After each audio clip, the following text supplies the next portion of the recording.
Hi friends, I'm Sarah and welcome to Primrose Land Prims.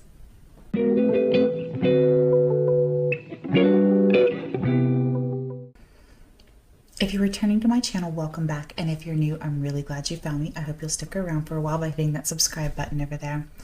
Today I have for you some really cute, easy, and budget-friendly DIYs using the Dollar Tree Jenga blocks. You're not going to want to miss these, so without further ado, let's get crafting.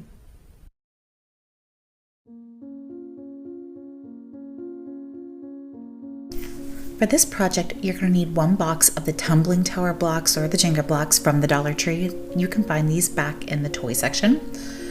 You're going to want to take 6 of your blocks to start off and lay them out as you see me doing here.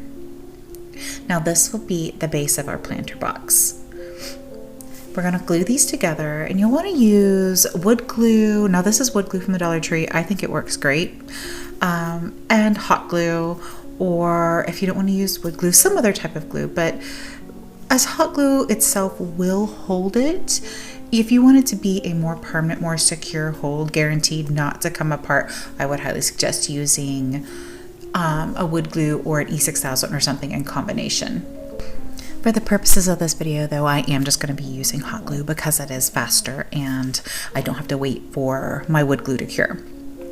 Once you get your base all glued together, it's going to kind of look like this. Reminds me of one of my son's Minecraft guys. Minecraft Steve, I think's his name. Is anybody else's kids or grandkids obsessed with Minecraft like mine? Anyways, next I'm going to take 4 more of my blocks and I'm going to glue them diagonally in my corners, just like you see here. And yes, there's not a lot of surface area for gluing, but no worries, we're going to reinforce this here in just a second, so it'll be nice and stable. Starting to look almost like a little turtle shell. These next 2 are going to bridge the gap on our corner or our ends and sides. And as you see here, I want this to not only be touching the diagonal blocks, but I want it to also be on the base part as well, as you can see. So that way it's going to reinforce that whole structure and make it a lot more secure.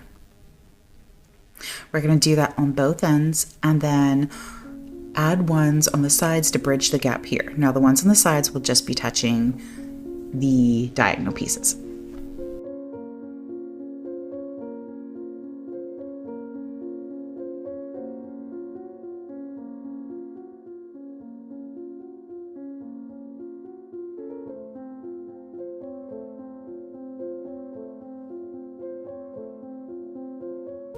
Now it really kind of is starting to look like a little turtle shell. And we're just going to build up from here. But this makes it's pretty stable once you get all those pieces on there. Next, we're going to take and we're going to stack pieces to bridge the gap in the corners and glue those down. Guys, this is super simple. It goes really fast, easy to make, and turns out so cute. You can even customize these to whatever size suits your needs. These are going to be smaller ones, but could you absolutely build tall ones and maybe put a candle, a battery operated candle down in them as like little lanterns? Absolutely. Next, we're going to bridge the gap on the sides and the ends. Just keep building this up around until you get the size that you want. Now for me and my purposes here of this, I'm going to build a smaller one. And mine will be, if you look at this one I've already made, on the corners there will be 4. And on your end pieces, there'll be 3. So 4 on the corner, 3 on the end. And the one in my hand, by the way, is one that it was made out of the dark blocks that were in the building block pack from the Dollar Tree. They're already colored that way, and I just took some white chalk paint and dry brushed around them.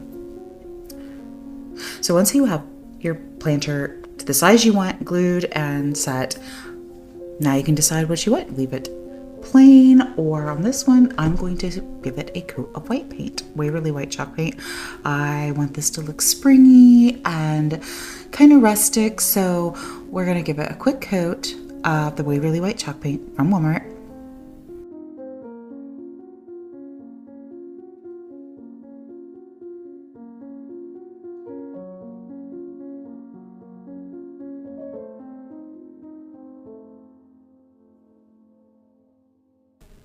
And voila, all painted, dried. Next, I want to make this a little distressed and rustic looking. So I'm going to take my Waverly Antique Wax, also from Walmart, and just lightly dry brush over top of the white. I love my stuff to look just a little antiqued, a little rustic, just well used, well loved, worn with time. Even though it's new. Go ahead and dry brush that all around, inside, out, all of it.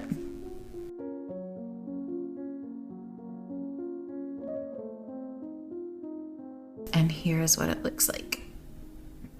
I love that antique wax over top of the white. It's one of my favorite crafting products I always have on hand. Now I'm going to take some boxwood stem. Now this is from Walmart, and I'm going to pull off some pieces, and I'm just going to fill my little planter box up with the boxwood. And to add a touch of spring, I'm going to add my favorite lavender. Also, this is also a sprig from Walmart, just to give it that extra springy kind of look. Now, if you didn't want to plants, these can also be used for other things like I said before, pop a candle in one. I have even used one to put glue sticks in. For this next project, we are going to be taking the tumbling tower blocks from the Dollar Tree, and we are going to be making magnets out of them. Now for this project, it only takes 3 blocks for each magnet. And you're going to glue these 3 blocks together using hot glue and a combination of either E6000 or wood glue. Either or would work.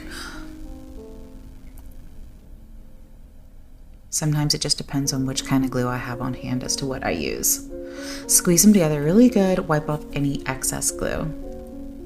Next, I'm going to give these a coat of Waverly Antique Wax. This is from Walmart.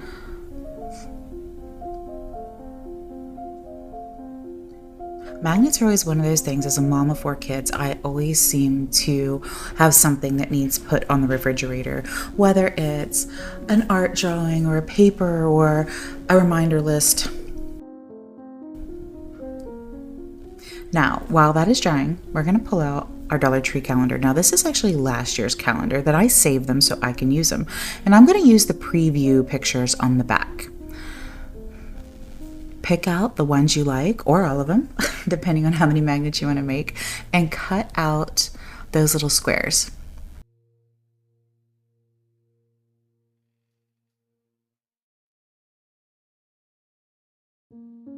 These are great because you have one for all of the different seasons already included right on the calendar back. So you can make magnets for Valentine's Day, Christmas, Thanksgiving, and you get a lot for each box of tumbling tower blocks. Take some Mod Podge and give your blocks a good coat, and then just press your calendar piece right down in there nice and firm so that it's on there good. Now you're going to have a little bit of overhang, as you can see, but you can either snip it off like I'm doing here or use a piece of sandpaper and sand it off, whichever is your preference. Either will work. Once you have that done, just give it another coat of Mod Podge real good, even on the sides, to make sure that it's nice and sealed. Next, I'm going to use these magnets. These are from Amazon. I really like these. They're super strong. I hate magnets that slide down the fridge and won't hold your paper. So I'm just going to glue these magnets on with a combination of the E6000 and the hot glue again, because I don't want them to come off. And there you go. Look how cute those turn out. Hang your grocery lists, kids, grandkids, pictures, artwork, school papers. So that's it for today. I hope you enjoyed the Dollar Tree Jenga block crafts. If you did, give this video a like, share it with your friends, and leave me a comment. Let me know which one was your favorite if you plan to try one. And if you haven't already, please subscribe so you don't miss any future DIYs. And until next time, bye friends.